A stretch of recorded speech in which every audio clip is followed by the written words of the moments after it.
So, Jenny Rocket, how long did you teach and what level/subject did you teach? Okay.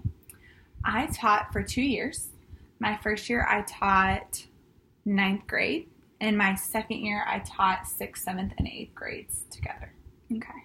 And what subjects? What subjects? So ninth grade was math, and 6th grade was science, 7th and 8th grade were math. So math and science for both. Okay. In the classroom, were you able to tell which kids had siblings and which didn't? Yes. So to me, the kids, so I should say either you have your extroverted leader kids that might have just been the oldest child that spoke up, but also the ones that felt the most comfortable in school with procedures, policies, other faces, teachers, kind of how the systems worked, if that makes sense. You could tell those students that had older ones that had gone before them to pave the way. So you definitely saw that kids that had siblings definitely spoke out more in class and other things like that? Yes, I would think so. Okay. And just were more comfortable with themselves in school and answering teachers and kind of how that works. Okay, and as a parent yourself, how old is your oldest and how old is your youngest? Okay, my oldest is 6 and my youngest is 2.5. So I have a 6-year-old girl and a 2.5-year-old boy. Okay. What are the things that you have noticed in the development of your two kids, especially because they have kind of a gap? Did you see that your oldest maybe didn't take more time, but you see that your youngest is progressing sooner because he has an older sibling to look at? Okay, yes, I would say exactly that. So Ellie, to me, personality-wise, is always a high achiever. Like, she wants to be the first and the best, but still kind of developed, like, on track with my other friends that had kids. And then Charlie, to me, and I may have been in the days, too, since she was my first and everything was new. But my husband and I talk frequently that Charlie talks way more, has a much higher vocabulary, and mostly not because of what I've done, but because he watches Ellie. And so Ellie sets him up for speaking, interacting, understanding, all those things. And because Ellie is the oldest, you see that she's become more of a leader, not only at home, but in the classroom because she has the younger sibling? I think so. I think she feels really empowered, like that little mama personality. And she's in kindergarten this year, and so they're really big on leaders. And they get star slips if they've shown leadership skills. And since she has that achiever, she's like, I would like to be the leader.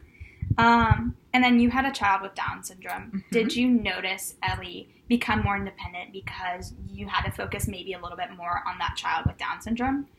Okay, so yes, that's a great question. So Lucy was born when Ellie was right before she turned 2.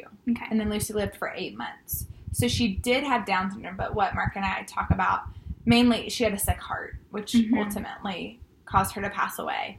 And so though Ellie saw like therapies come in and out, I don't think she got the full, which Mark and I say, benefit of having a sibling with Down syndrome. But she understands a sibling that requires extra care. So she probably saw more movies than Charlie, my youngest, does. But she didn't seem bothered by it. I think that empowered her because I would have her come alongside us, or when we were waiting in a waiting room for a doctor, like I didn't pull out my tablet. I tried to be like, okay, let's like listen to the alphabet. And Ellie, there's a hospital, and when you go here, usually you come home. And just for her, I feel like it was more of a springboard to learn, to open her eyes, and to be like kind of outside, like a 2.5-year-old bubble. Okay, and then you also stated about having like that traumatic experience of losing a child. Did you see that also reflect on her development as a child? And then Charlie wasn't born yet, but do you see how maybe he understands things sooner because of it? Yeah.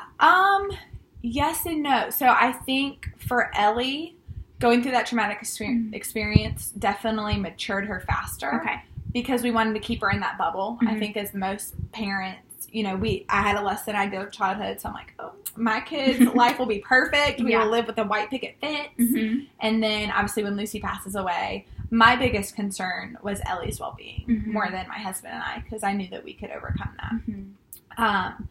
But it's really taught her empathy and compassion, and honestly, no fear. Not like as in like she'll take risks, but like she's not scared of death. Awesome. When people are sick, she's not worried about that. She's like, Mom, how can we help them? Like if they just had a baby, Mom, we have to bring them food. And so almost as a family, it's brought more awareness of us to us to, like, share with our kids. Like, life is awesome, but it can be hard. And we're to walk alongside others who are struggling. And so then I think Charlie, he understands. He says, Lucy's in the sky. And he says, Sissy told me that. And so to his understanding, he knows of Lucy and speaks about her by name.